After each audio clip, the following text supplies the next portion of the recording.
Idol FLM namin eh. Yung Oo, bigat na mas marami pinapakita yung kay ng Idol FLM. Mas marami yung kay punong-puno. FLM. Tapos yung mic, wala. Sige, yun lang. Nagtatanong lang ako. So, Eh, sinabi mo kasi- wala kang alam. Kasi Okay ate, lang yun. mas mayaman si FLM kay Boss Mike. Ah, mas mayaman pala? Hindi naman ganun kayaman si Boss Mike. Eh, barbero kaya yun. Yung idol mo, trilyonaryo. Paano mo matatalo yan? Hindi trilyonaryo eh. No, sabi ni Kwan, ni Leon, trilyonaryo. Sabi niya kagabi. Hindi eh. Unlimited yung ano niya, kayamanan niya. Aba, For mas your malupit pag information. unlimited. Oo. Unlimited. Lupit yun. Yun yung mas malupit. Yung trilyonaryo, ano lang yan. Nasa katiting pa lang yan.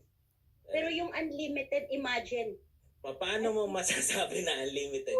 Ikaw pala maganda kausap. Ayaw ko nakausap si Dragon Boy. Unlimited nga. Pakita ko yung yung ebidensya. Wag na lang. Huwag Secret mong yun. ipapakita sa akin yung spiritual Wonder Boy. Ayun na kayo. Ayan, baby, hindi ko alam din yun yung mga sinasabi ni Perry.